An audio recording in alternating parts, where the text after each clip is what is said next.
Operation tiger महाराष्ट्राच्या राजकारणात गेल्या काही दिवसात हे नाव सगळ्यांनीच ऐकलंय। या ऑपरेशन टायगरमध्ये ठाकरेंचे 6 खासदार फुटले, त्यांनी शिंदेंच्या शिवसेनेत प्रवेश केला, बरेच आरोप प्रत्यारोप झाले, खूप मोठमोठ्या घडामोडी देखील घडल्या। पण याच पार्श्वभूमीवर आज दिल्लीत जे काही घडतंय ते मात्र वेगळ्याच प्रकारचं नाट्य आहे। ठाकरे सेनेचे लोकसभेतील गटनेते अरविंद सावंत आणि मुख्य प्रतोद अनिल देसाई यांना आज लोकसभा अध्यक्ष ओम बिर्ला यांनी भेटीसाठी बोलावलंय आणि ही भेट संध्याकाळी 5 वाजता होणार असल्याचं बोललं जात आहे। आता प्रश्न हा आहे, ठाकरे गटाच्या 9 पैकी 6 खासदारांनी आधीच वेगळा गट स्थापन केलाय आणि लोकसभा अध्यक्षांनी त्याला मान्यता देखील दिल्याचं सांगितलं जात आहे। मग तरीही ही भेट का घडतीये याबद्दलच आपण अधिक जाणून घेणार आहोत या व्हिडिओच्या माध्यमातून। दरम्यान चॅनलवर नवे आला असाल तर इकडे खाली दिसत असलेल्या सबस्क्राइब बटनवर लगेच क्लिक करा।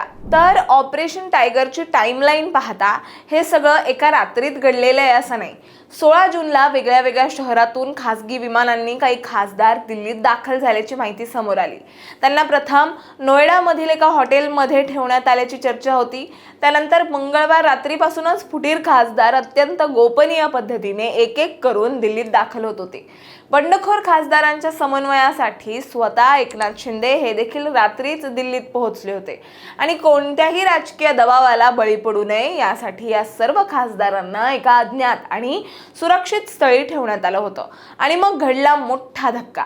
हे 6 खासदारांनी एकनाथ शिंदे यांच्या उपस्थितीत लोकसभा अध्यक्ष ओम बिर्ला यांच्या दालनात त्यांच्या प्रत्यक्ष उपस्थितीत स्वाक्षऱ्या केल्या आणि सर्व तांत्रिक बाजू कायदेशीर असल्याचं पाहून अध्यक्षांनी या नवीन गटाला संसदेत मान्यता दिली असं बोललं जात आहे। महत्त्वाचं म्हणजे ठाकरे गटाने आधीच सावधगिरी घेत अरविंद सावंत आणि अनिल देसाई आणि संजय राऊत यांनी लोकसभा अध्यक्षांकडे पत्र दिलं होतं। पण इथेच शिंदे गटाने मोठी खेळी केली। ऑपरेशन टायगर इतक्या अचूक नियोजनाने राबवलं गेलं की ठाकरे गटाने व्हीप बजावण्यापूर्वीच बंडखोर खासदारांनी दिल्लीत लोकसभा अध्यक्षांकडे स्वतंत्र गट स्थापनेचं पत्र सादर करून त्याला मंजुरी मिळवून घेतली होती। त्यामुळे तांत्रिक आणि कायदेशीर दृष्ट्या या खासदारांवर अपात्रतेची कोणतीही कारवाई उभं करणं आता उद्धव ठाकरे यांच्या पक्षाला शक्य होणार नाहीये। थोडक्यात सांगायचं झालं तर ठाकरे गट पत्र घेऊन पोहोचण्यापूर्वीच मोठा खेळ झाला होता। दरम्यान बंडखोर खासदारांनी लोकसभा अध्यक्षांना पाठवलेल्या 4 पानांच्या पत्रावर 6 जणांच्या सह्या असून राज्यघटनेच्या 10व्या अनुसूचित 2/3 बहुमताची अट पूर्ण केल्याचं त्यांनी म्हटलंय। लोकसभा अध्यक्षांनी विलिनीकरणाला मान्यता दिल्याने आम्हाला आता ठाकरे गटाचा कोणताही व्हीप लागू होत नाही असा दावा देखील त्यांनी यावेळी केला। शिवाय ठाकरे गट आगामी काळात काँग्रेसमध्ये विलीन होण्याची शक्यता असल्याचं कारण पुढे करत या पत्रात बंडखोरांनी काँग्रेसवर खापर फोडलंय। याच पार्श्वभूमीवर फुटीर खासदारांच्या गटाला परवानगी न देण्याची विनंती ठाकरे गटाने केली होती। याविषयीचं पत्र ज्या दिवशी व्हीप बजावून ठाकरे सेनेची बैठक बोलवण्यात आली होती त्याच दिवशी लोकसभा अध्यक्ष ओम बिर्ला यांना देण्यात आलं होतं। त्यानंतर 6ही खासदारांनी अधिकृतपणे उपमुख्यमंत्री एकनाथ शिंदे यांच्या उपस्थितीत शिंदे सेनेत प्रवेश केला होता। त्यानंतर लोकसभा अध्यक्षांनी ठाकरे गटाला भेटीसाठी बोलवलंय आणि या भेटीतून आता काय समोर येतं याकडे संपूर्ण राज्याचं लक्ष लागलेलं आहे। पण महत्त्वाचा मुद्दा हा आहे की खासदार तर गेले, मग आता भेट घेऊन काय होणार आहे? तर त्याचं उत्तर आहे, ठाकरे गटासाठी हे फक्त बाजू मांडणं नाहीये, तर ते आता कायदेशीर आव्हानांची तयारी करतात।